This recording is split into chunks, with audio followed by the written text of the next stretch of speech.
Day to day accounting करने के लिए हमें अकाउंटिंग कॉन्सेप्ट की ज़रूरत होती है। किसी भी टॉपिक्स के लिए अकाउंटिंग कॉन्सेप्ट बहुत ही मेजर रोल प्ले करते हैं।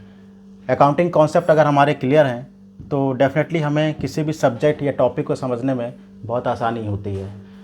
अकाउंटिंग के साथ भी सेम ऐसा ही है। अकाउंटिंग कॉन्सेप्ट बहुत इम्पॉर्टेंट है। अगर आप अकाउंटिंग मेंटेन करते हैं या अकाउंटिंग जर्नल हो या किसी प्रकार की कोई भी एंट्रीज़ हो, या अगर आप देखेंगे हमारे फाइनल अकाउंट्स में, इसमें कहीं ना कहीं हम कॉन्सेप्ट को ही फॉलो करते हैं और इसके अकॉर्डिंग हम एंट्रीज़ को पास करते हैं। तो नॉर्मली हमें कॉन्सेप्ट में पूरा कमांड होना चाहिए। तो बहुत सारे स्टूडेंट्स की डिमांड होती है कि हमें कॉन्सेप्ट एक बार बताया जाए। तो मैं आज का जो लेक्चर है हमने तैयार किया हुआ है अकाउंटिंग कॉन्सेप्ट के ऊपर। तो चलिए सीखते हैं। अकाउंटिंग कॉन्सेप्ट में सबसे फर्स्ट है separate business entity concept. Separate business entity concept जिसको हमने प्रीवियस लेक्चर में भी देखा है, जो कि बहुत ही इम्पॉर्टेंट होता है ये एस्पेक्ट, और हम इसी के पॉइंट ऑफ व्यू से ही सारी एंट्रीज़ को पास करते हैं। सेपरेट एंटिटी कॉन्सेप्ट में बिजनेस और बिजनेसमैन दोनों को अलग अलग माना जाता है। आप देखेंगे कि जब कभी भी आप एंट्री पास करेंगे तो हमेशा याद रखेंगे कि हमें एंट्री पास करनी है बिज़नेस के पॉइंट ऑफ व्यू से ही। बिजनेसमैन और बिजनेसमैन दोनों अलग अलग है, दोनों सेपरेट एंटिटी है, ये हम ऐसा मान के चलते हैं। तो बिज़नेस एक सेपरेट एंटिटी है, हम ऐसा मान के चलते हैं और इसी के अकॉर्डिंग हम सारी एंट्री को पास करते हैं। जैसे अगर मैं बिजनेसमैन हूँ और मैंने 10 लाख रुपए से अपना बिजनेस को स्टार्ट किया, 10 लाख रुपए बिजनेस स्टार्ट किया, जिस मनी से हम बिजनेस स्टार्ट करते हैं उसे हम कैपिटल बोलते हैं। तो 10 लाख रुपए से मैंने बिजनेस स्टार्ट किया और 10 लाख रुपए में से मैंने बिजनेस में as a capital goods, furniture, building, machinery वगैरह जो भी है वो मैंने इन्वेस्ट किया, इनिशियली इन्वेस्ट किया 10 लाख रुपए का। तो 10 लाख रुपए जो मैंने इन्वेस्ट किया वो कैपिटल है, और हमारे बिज़नेस में मैंने अपने बिज़नेस में इन्वेस्ट किया वो बिज़नेस है। तो यहाँ पर हमें बिज़नेस और मैं बिज़नेसमैन दोनों को अलग अलग मान के चलना होगा।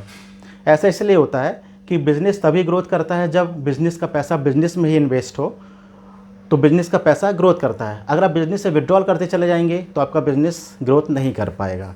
इसी कॉन्सेप्ट के साथ ही हम आगे बढ़ते हैं और हम बिज़नेस की बुक में अकाउंटिंग मेंटेन करते हैं, क्योंकि हमें प्रॉफिट एंड लॉस कैलकुलेट करना है, बिज़नेस का निकालना है। क्योंकि मैंने कितना प्रॉफिट कमाया नहीं, मेरे बिज़नेस ने कितना प्रॉफिट कमाया, हमें वो कैलकुलेट करना होता है ईयर एंड में। तो हमारे बिज़नेस ने कितना प्रॉफिट कमाया, कितना ग्रोथ किया, कितनी प्लांट मशीनरी हमारी इंक्रीज़ हुई, एसेट्स इंक्रीज़ हुई, ये सभी जो हमारे रिजल्ट्स हैं ये हमें बिज़नेस के लिए ही निकालने होते हैं। इसलिए हम बिज़नेस के रिजल्ट्स निकालते हैं, इसलिए हमें बिज़नेस के पॉइंट ऑफ व्यू से सारी एंट्री को चेक करना होता है। तो हम बिज़नेस की बुक में एंट्री पास करते हैं। अगर बिजनेसमैन मतलब मैंने अगर बिज़नेस को कैपिटल दिया तो बिज़नेस के हाथ पैर तो होते नहीं हैं। बिज़नेस किसी प्रकार की कोई भी एंट्री को पास नहीं कर सकता। एज अ ह्यूमन उसको मेरी ज़रूरत पड़ेगी ही, मेरी या मेरे स्टाफ जो भी है ज़रूरत पड़ेगी यहाँ पर।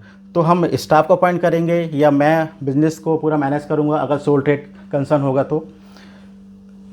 और बिज़नेस की बुक में, अकाउंटिंग बुक में हम एंट्री को पास करेंगे।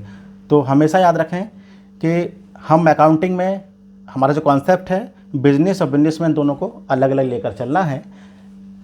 हम अकाउंटिंग मेंटेन करेंगे बिज़नेस की बुक में, बिज़नेस के लिए बिज़नेस की बुक में अकाउंटिंग मेंटेन करेंगे, प्रॉफिट एंड लॉस बिज़नेस का कैलकुलेट करेंगे, कैपिटल, एसेट्स, लाइबिलिटी, एवरीथिंग सब कुछ हम बिज़नेस का ही चेक करेंगे। हमें बिजनेसमैन से यहाँ पर कोई मतलब नहीं होता है। हाँ, कभी कभी ऐसा होता है कि हम बिजनेसमैन का चूँकि बिज़नेस है तो बिजनेसमैन कैपिटल इंट्रोड्यूस करता है और कभी कभी वो कुछ मनी बिजनेस से विड्रॉल भी कर लेता है, हो सकता है, ये होता ही है नॉर्मली। तो ऐसी कंडीशन में बिजनेसमैन अगर विड्रॉल करेगा तो वो एज अ ड्राइंग माना जाएगा, उसको बुक में रिकॉर्ड किया जाएगा। तो बिजनेस में सभी ट्रांजेक्शन्स को रिकॉर्ड किया जाता है। अगर वो बिजनेसमैन से रिलेटेड ट्रांजेक्शन्स होंगे तो उसे भी रिकॉर्ड किया जाएगा, क्योंकि हमें बिजनेस का सही प्रॉफिट निकालने के लिए सभी एंट्रीज़ को रिकॉर्ड करना बहुत ज़रूरी है, तभी हम सही रिजल्ट तक पहुंच पाएंगे। तो बिजनेसमैन और बिजनेस के बीच में जो भी ट्रांजेक्शन्स होंगे उसको हमें रिकॉर्ड करना होगा। तो यहाँ पर हम कुछ एग्जाम्पल से समझते हैं इसे, और आगे और हमारे चीज़ें और क्लियर होते चले जाएंगे।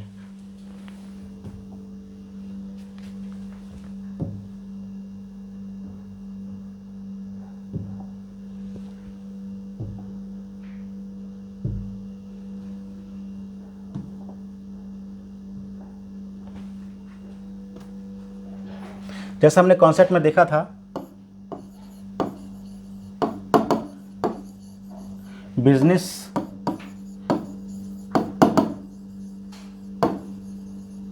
एंड बिजनेसमैन दोनों को हम अलग अलग मान के चलते हैं।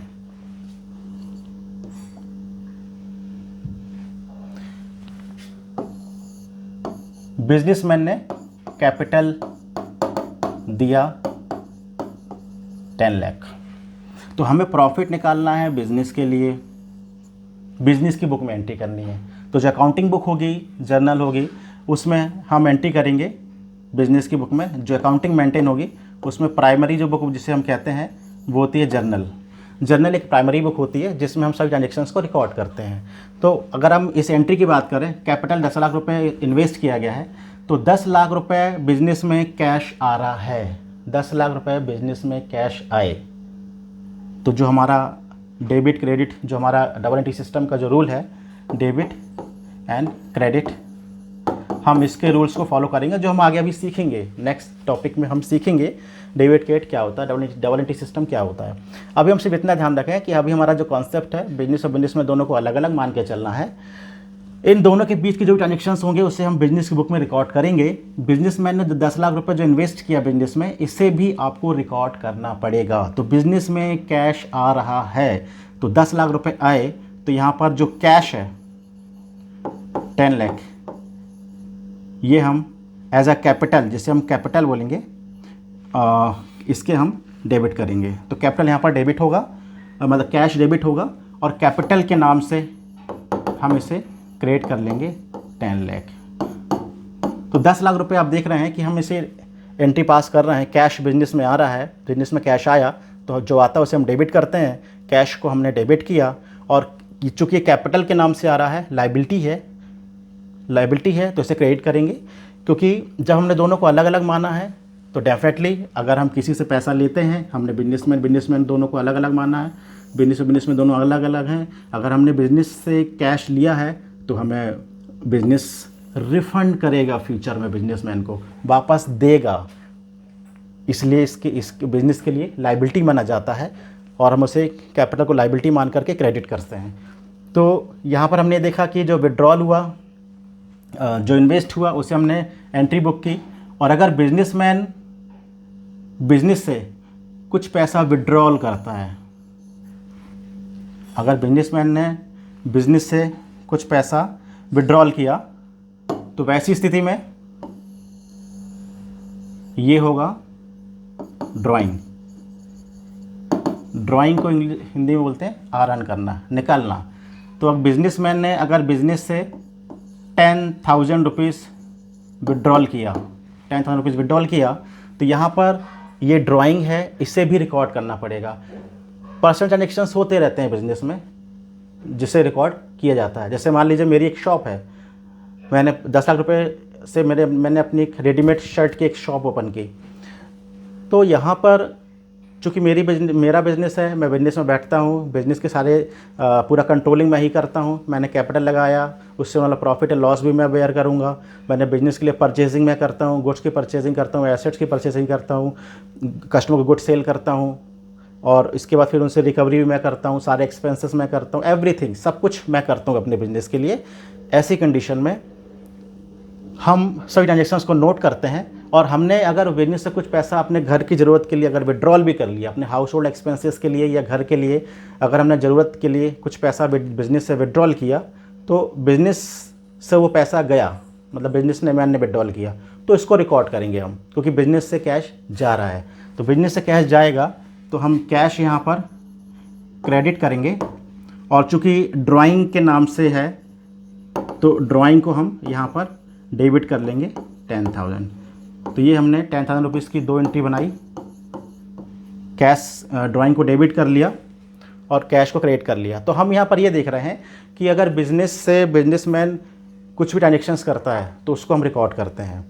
अदर ट्रांजेक्शन्स तो होते ही है, जैसे बिजनेस के लिए एक्सपेंसेस करना, इनकम करना, गुड्स सेल करना, गुड्स परचेज करना, एसेट परचेज करना, सभी प्रकार के ट्रांजेक्शन्स जो होते हैंगे आउटसाइडर्स, वो सारे के सारे रिकॉर्ड होते हैं बुक में।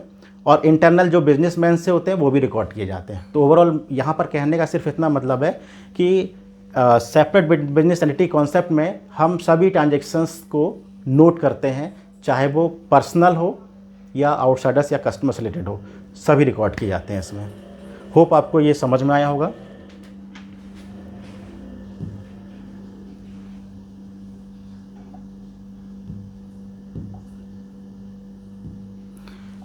नेक्स्ट कॉन्सेप्ट में अगर हम चलें तो नेक्स्ट कॉन्सेप्ट में